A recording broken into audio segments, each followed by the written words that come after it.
복음서를 보시면 말세의 징조 혹은 현상들을 몇 가지로 정리된 것이 있습니다. 그 첫 번째가 기근입니다. 그리고 지진입니다. 그리고 전쟁입니다. 그리고 전염병이 됩니다. 그리고 하늘의 징조가 됩니다. 그리고 무서운 일들, 그렇게 정리가 됩니다. 여러분 뉴스에서 이런 내용을 보셨습니까? 꿀벌이 사라지고 있다. 꿀벌이 사라지고 있다. 많은 사람들이 주목하지 않고 있는 듯 합니다. 꿀벌 60억 마리가 사라졌다. 그런데 그 원인을 정확하게 알 수 없다. 물리학자 아인슈타인은 꿀벌이 사라지면 4년 안에 인류가 멸망한다고 예언해 놓았습니다. 왜? 사람의 먹거리, 양식이 없어지니까 생태계에 미치는 영향이 크다, 그 얘기입니다. 인간이 재배하는 1,500종의 작물 중에 40%는 곤충을 통한 꽃가루 바지로 이루어지는데 그중 꿀벌이 80% 정도의 역할을 한다는 사실입니다. 유엔 식량농업기구에 따르면 세계 식량의 90%를 차지하는 100종의 중요 농작물 중에 71종이 꿀벌의 꽃가루 바지로 생산되고 있다는 사실입니다. 꿀벌이 사라지면 식량난이 심각해지겠죠? 먹이 사슬까지 영향을 미쳐 지구 생태계의 큰 균형이 파괴될 것입니다. TV 프로의 먹방이 유행입니다. 음식 요리, 맛집 기행 등등 그런 것들이 유행으로 자리 잡고 있습니다. 여러분들 가정에 음식물 쓰레기는 얼마나 나오고 있습니까? 먹고 남은 음식이 얼마나 나오냐 그 얘기입니다. 쌀 한 톨이라도 아껴야 된다는 사실입니다. 세계 기아 인구가 2020년에 8억 1천만 명으로 나왔습니다. 9명 중에 1명이 굶주리고 있다, 그런 통계가 되었습니다. 이런 재미난 얘기가 있습니다. 원시인들이 살던 동굴에 이렇게 쓰여져 있대요. 요즘 살기가 팍팍해져서 옛날 같지 않다, 그런 글입니다. 알아듣기를 바랍니다. 바로 본문은 기근, 기아, 가뭄을 통해서 자기 백성을 향한 하나님의 섭리와 사랑을 보여주는 내용입니다. 당시 갈수록 기근은 더욱 심하여지고 야곱 집에도 애굽에서 가져온 양식, 곡식이 급한 다 떨어졌습니다. 다시 양식을 구하기 위해서는 또 애굽으로 가야 하고 애굽에 가기 위해서는 꼭 막내 아우 베냐민을 데리고 가야 하는데 아버지 야곱이 베냐민 데려가는 것을 반대하고 있습니다. 이때 유다가 아버지를 설득하여 베냐민을 데리고 애굽에 가서 요셉을 만나게 되고 요셉이 베푼 연회장에서 함께 절구하는 내용이 오늘 본문의 내용이 됩니다. 본문 말씀을 상고하면서 우리는 먼저 자기 희생을 감내하는 유다의 모습을 보게 됩니다. 1절부터 10절의 내용입니다. 야곱 가정에 문제가 발생을 했습니다. 애굽에서 가져 사온 양식이 다 떨어져서 양식을 구하러 애굽에 다시 가야 하는데 요셉과 약속하기를 말째 베냐민을 데리고 와야 요셉을 만나고 양식을 준다라는 것입니다. 그런데 아버지 야곱은 양식을 구해오라고 하면서도 베냐민은 데리고 갈 수 없다라고 말합니다. 당시 야곱의 식구가 창세기 46장에 넘어가 보면 약 한 70명으로 나오는 걸 보게 됩니다. 하루에 소비하는 양식이 대단할 것으로 생각이 됩니다. 양식은 없고 베냐민은 데려갈 수 없고 베냐민 없이 애굽에 가는 것은 바로 죽으러 가는 것이죠. 참 문제가 어렵게 되었습니다. 여러분들은 어떻게 하시겠습니까? 어떻게 하면 좋겠습니까? 이와 같은 어려운 상황에서 야곱의 넷째 아들 유다가 나서서 함께 사는 길을 모색하고 있는 걸 보게 됩니다. 그것은 두 가지입니다. 하나는 대화와 설득, 또 하나는 결단 있는 자기 희생을 말하고 있음을 보게 됩니다. 유다는 대화로 아버지 야곱을 설득합니다. 유다가 아버지께 말합니다. 요셉의 베냐민을 데리고 오지 않으면 네 얼굴을 보지 못한다고 그랬습니다. 베냐민을 함께 보냈으면 아버지를 위하여 양식을 사오겠습니다. 아우를 함께 보내지 않았으면 우리도 내려갈 수가 없습니다. 유다는 양식을 사기 위해서는 베냐민이 함께 가야 한다는 사실을 납득시키면서 양식을 사오는 것은 아버지를 바로 위하는 것입니다. 가족을 위하는 것입니다. 양식을 얻기 위해서는 애굽에서 요구한 조건을 갖추어야 됩니다. 모든 결정과 책임이 아버지께 있다는 사실을 유다는 명백하게 말하고 있음을 보게 됩니다. 여기에 대한 야곱의 반응이 6절에 나옵니다. 너희가 어찌하여 아우가 있다고 말해서 나를 괴롭게 하느냐? 야곱답지 않는 반응을 보이고 있습니다. 가정으로서 가족 전소를 책임지지 않고 막내 하나만 감싸고 있는 듯한 그런 인상을 받고 있습니다. 족장으로서의 올바른 자세가 아닌 것 같습니다. 여기에 대해서 유다가 또 설명합니다. 7절, 동생이 있다고 먼저 말한 것도 아니고 너희 아버지가 너희 친족에 대해서 자세히 묻기에 대답한 것밖에 없습니다. 누가 동생을 데려오라고 할 줄 알았겠습니까? 8절, 동생을 우리와 함께 보내시면 아버지와 우리 어린 것들이 다 죽지 않고 살 것입니다. 끝까지 대화로 아버지를 설득하고 있음을 보게 됩니다. 문제 해결의 첫 번째는 대화 설득으로 서로 간의 접촉점을 찾고 있는 모습을 우리는 보게 됩니다. 그리고 유다는 결단의 말을 합니다. 희생을 각오합니다. 9절, 내가 그를 위하여 담보가 되겠습니다. 내 손에서 그를 찾아서서 내가 동생을 데리고 오지 않으면 내가 영원히 죄를 지으리라고 말합니다. 모든 것 자기가 희생하고 책임지고 십자가 지겠다는 것입니다. 이 말의 뜻은 이렇습니다. 유다의 부모들은 족장들은 죽으면서 자손들을 축복합니다. 유다는 온 가족 가문을 살리기 위해서 자기를 희생하겠다. 그 아버지의 가산, 아버지의 유산, 아버지의 유업 내가 안 받아도 좋습니다. 이러한 사람이 가정에도 교회도 공동체도 꼭 필요한 것이 아니겠습니까? 문제가 있을 때 먼저 대화 설득, 자기 희생과 책임으로 풀려고 하는 그런 사람이 필요하다는 사실입니다. 유다는 과거의 광야에서 형제들이 요셉을 죽이자 할 때, 구덩이에 빠뜨리자 할 때에 우리 그러지 말자, 차라리 상인들에게 팔자, 살리기 위해서 팔자. 그 요셉은 우리 동생 아니냐? 혈육이다. 거기서도 역시 유다는 요셉을 살리는 데 앞장서고 있습니다.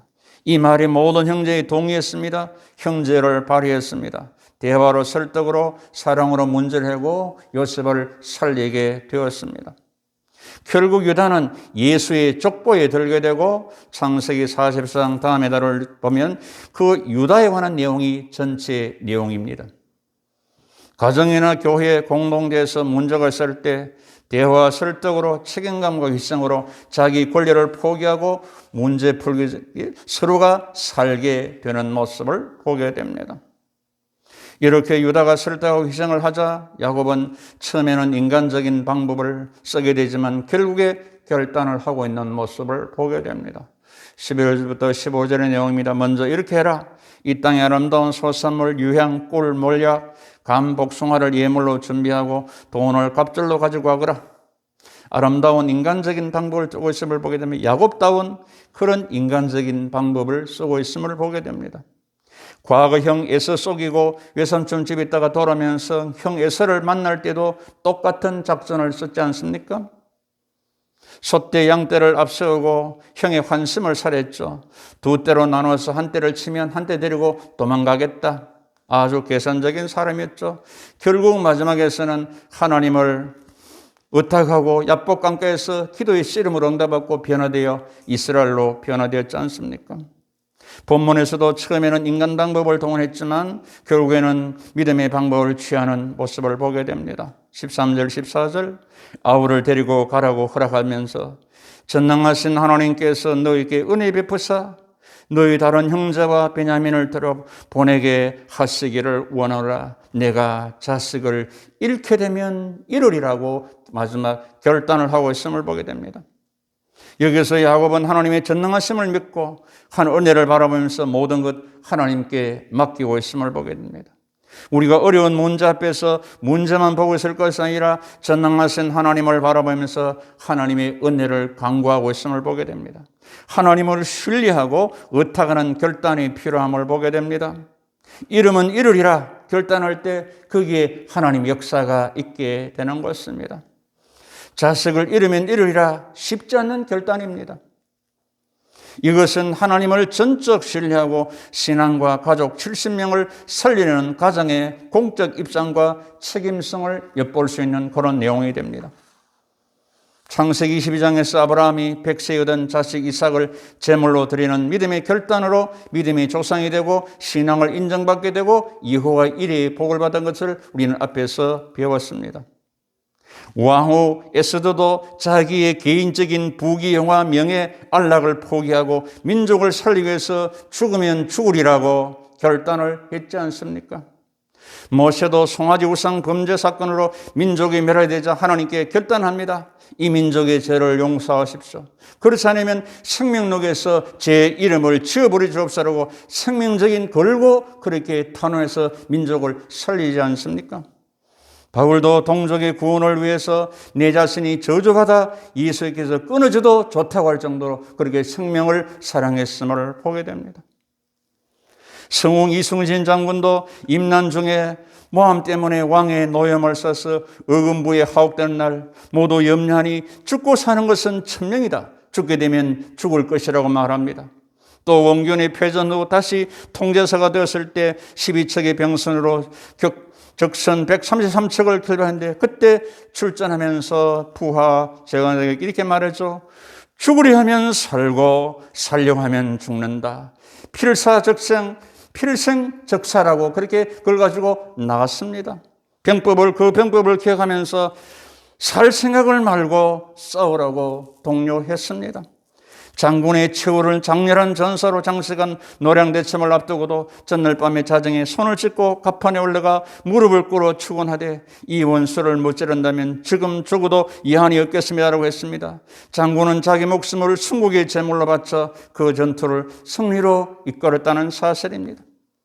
1945년 3월 16일 6년 옥고를 끝에 순교한 박관중 장로님 글에 이런 것이 나옵니다. 인생은 한 번 죽을 때가 있으니 죽을 때 어찌 죽지 아니하랴. 그대 홀로 죽을 때 죽었으니 천추에 죽어도 죽지 않았도다. 죽을 때 죽지 않는다면 살아도 죽음만 못하다. 예수님은 나를 위해 죽으셨으니 나 또한 예수를 위해 죽지 아니하랴 그랬습니다. 이와 같이 결단할 때는 결단하여 주님과 교회를 위하고 민족과 대의를 위하여 가족과 자식들을 위하여 결단하는 것입니다. 우리도 마찬가지입니다. 크게 하는 것이 아니라 우리 일상의 삶 속에서 영적인 싸움에서 순간순간 결단하여 우리는 결단을 해야 됩니다. 하나님을 택할 것이냐 세상을 택할 것이냐 그때 하나님 편에서는 그런 결단이 영적인 것이 필요하다는 사실입니다. 이제 야곱의 아들들은 양식을 구하러 베냐민을 데리고 애굽으로 내려가서 요셉을 만나게 됩니다. 여기서 두 가지를 묵상하게 됩니다. 형제들부터 절을 받는 요셉입니다. 그리고 형제들을 대접하는 요셉입니다. 요셉의 얼굴 11형제 모두가 요셉에게 절하게 됩니다. 26절 예물을 드리고 땅에 엎드려 절합니다. 28절 머리에 숙여 절했습니다. 앞에 창세기 42장 6절에서는 베냐민이 빠진 상태에서 절했으나 지금은 꿈꾼 대로 11형제 모두가 엎드려 절함으로 하나님 말씀한 그대로 성취되고 있음을 우리는 보게 됩니다. 이제 형제들을 대접하고 요셉을 보게 됩니다. 16절 형제들을 위하여 짐승을 잡고 준비하라 함께 먹으리라. 30절 31절 요셉이 동생 베냐민 때문에 울고 음식을 차려라. 33절 34절에 형제들을 나의 순서대로 앉히고 대접하고 동생 베냐민에게는 5배를 주고 함께 절을 구했음을 오늘 성경은 말합니다. 여러분 지금까지 성경의 역사는 형제들끼리 싸움의 역사였습니다. 형 가인이 동생 아벨을 쳐 죽였습니다. 형 이스마엘이 동생 이삭을 핍박했습니다. 형 에서가 동생 야곱을 죽이려고 했습니다. 요셉의 형들이 동생 요셉을 죽이려고 팔아버렸습니다. 형제들의 난이었습니다. 그런데 요셉은 자기를 죽이려 했고 팔아버렸던 형제들을 죽이는 것이 아니라 보복하는 것이 아니라 용서하고 눈물 흘리고 대접하고 살려서 함께 즐거워하는 것입니다. 오늘 창세기 43장의 중심이 핵심이 여기 있습니다. 용서하는 요셉, 우는 요셉, 대접하는 요셉, 함께 즐거워하는 요셉, 한마디로 살리는 요셉입니다. 이것이 복음의 본질입니다. 우리는 예수 믿고 잘 살고 오래 살고 건강하고 그거는 변두리고 우리 영혼이 살아야 되는 것입니다. 생명 있게 사는 그것이 복음의 본질이라는 사실입니다. 형제간의 시기와 질투, 반목과 절시, 미움과 저주, 버림과 죽임을 눈물의 용서와 사랑의 대접으로 승화시키고 회복하는 요셉입니다. 요셉이 누굽니까? 바로 예수를 예표하는 겁니다. 예수님은 제자로부터 온 30에 팔리게 됩니다. 자기를 저주하고 죽이는 자를 눈물로 기도하고 용서를 선언합니다. 우리를 친구로 삼아주시고 함께 즐거워하신 분이 예수님입니다. 예수께서 십자가로 모든 미움, 마음, 시기 없게 하시고 용서하시고 사랑하시고 화목케 하시고 품어주시고 하나님의 자녀로 대접해 주셨습니다. 여기서 우리는 십자가 예수를 만나야 되고 십자가의 복음의 생명을 이 시간 받으셔야 된다는 말입니다. 나의 모든 죄를 용서해 주시는 예수 그리스도, 나를 위하여 우시는 예수 그리스도, 나를 하나님의 자녀로 대접해 주시는 예수 그리스도, 나를 멸망에서 살리시는 영생을 주시는 주 예수 그리스도, 말씀의 양식과 생명체를 주시는 예수 그리스도, 나와 함께 영원히 즐거워하는 예수 그리스도, 이 말씀을 통해서 예수의 생명을 이 시간 받기를 축복합니다. 여러분, 하나님께서 사도 요한을 통해서 이렇게 말씀해 주셨습니다. 너희가 성경에서 영생 얻은 생각하고 성경을 연구하니 이 성경이 곧 내게 대하여 이 성경 전체는 예수에 대하여 증거하고 있다. 오직 이것을 기록하면 너희로 예수께서 하나님의 아들 그리스도이심을 믿게 하려 함이라. 또 너희로 믿고 그 이름을 입어 생명을 얻게 하림이라. 예수 믿어서 생명 얻게 하기 위해서 이 성경이 기록이 되었다. 말씀을 선포하고 있다는 말입니다. 도둑이 오는 것은 도둑질하고 죽이고 멸망시키는 꼴이지만 내가 온 것은 양으로 생명을 얻고 더 풍성히 얻게 하기 위해서 예수님이 이 땅에 오셨다고 말씀합니다. 내 말을 듣고 또 나 보내시를 믿는 자는 영생을 얻고 심판에 이르지 않으니 사망에서 생명으로 옮겼다고 성경은 선언하고 있습니다. 또 증거는 이것이니 하늘 우리에게 영생을 주신 것과 이 생명이 그의 아들 안에 있는 것이라. 아들이 있는 자에게는 생명이 있고 아들이 없는 자에게는 생명이 없다. 예수가 있는 자에게는 생명이 있고 예수가 없는 자에게는 생명이 없다. 그러므로 우리는 예수만이 우리의 생명이 주다는 말입니다. 그 예수를 믿어서 우리는 생명 있고 영생을 얻어야 된다는 말입니다. 할렐루야. 여러분,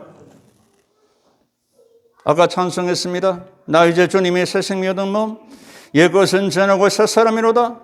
그 생명이 내 마음에 강같으르고 그 사랑 내게서 해같이 빛난다. 영생을 우리 주 안에 살리라. 오늘도 내일도 주와 함께 살리라. 할렐루야입니까 여러분? 오늘 요셉의 형제들이 요셉에게 오지 않았다면 다 굶어 죽습니다. 우리 죄인들이 예수 앞에 나오지 않으면 다 멸망입니다. 요셉의 형제들이 요셉에게 와서 엎드려 지렸기 때문에 대접을 받고 살듯이 우리도 예수 앞에 남아서 오늘도 경배를 드리는 것입니다. 모든 죄를 용서를 받습니다. 하나님의 자녀로 대접을 받습니다. 생수를 마시고 말씀의 생명의 양식을 먹습니다. 영생을 받습니다. 예수와 함께 즐거워하게 되어진다는 사실입니다. 여기 여러분 왜 오셨습니까? 바로 말씀을 통한 생명을 얻기 위해서 왔다는 사실입니다. 그 더대만 멀쩡한 것이 아니라 우리의 속사람이 살아내고 생명이 있어야 된다는 말입니다. 예수 앞에 나오면 죄사함 받습니다. 예수 앞에 나와서 은총을 받습니다. 예수 앞에 설 때에 흰옷을 입습니다. 마음의 기쁨 넘쳐 감사하게 됩니다. 우리 주만 믿으면 모두 구원 얻습니다. 영생 복락 멸관 확실히 받습니다. 믿으시면 아멘. 여러분, 이래도 가만히 있는 사람은 참 답답합니다. 여러분, 왜 오셨습니까? 여기에 마음의 심령의 문을 열고 말씀이 내게 주시는 말씀을 받아 이 심령이 살아나는 것입니다. 믿음이 살아나는 것입니다. 그래서 아모스 선지자는 말했습니다. 주 여호와의 말씀이라. 보라, 날이 이를 때라 내가 기근을 땅에 보내리니 양식이 없어 주림이 아니라 물이 없어 가람이 아니라 여호와의 말씀을 듣지 못한 기갈이라.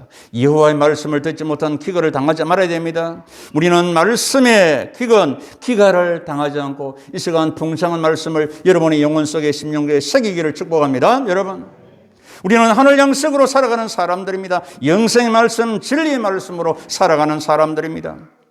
여호와께서 자기를 경외하는 자에게 양식을 주신다고 말씀하고 있는 것입니다. 시편 133편 다윗이 이렇게 고백합니다. 보라, 형제가 연합하여 동거함이 어찌 그리 선하고 아름다운고. 물이 있는 보배로운 기름이 수염고 아론의 수염이 홀로서 그의 옷깃까지 내린 같고 헐몬의 이슬이 시온의 산들에 내린 같도다. 거기서 여호와께 복을 명하셨나니 곧 영생이로다. 아멘. 영생이 복을 받아. 영생, 생명복. 사랑하는 성도 여러분, 이 시간도 말씀 속에 계시된 복음을 듣고 생명의 예수를 만남으로 살림을 받고 신령한 하늘의 양식을 먹고 하나님의 자녀로 주님과 함께 철구하면서 영생으로 살아가시는 하나님의 사람들 다 되시기를 사랑과 용서, 생명의 주 예수 그리스도의 이름으로 축복하고 축원합니다. 기도합니다.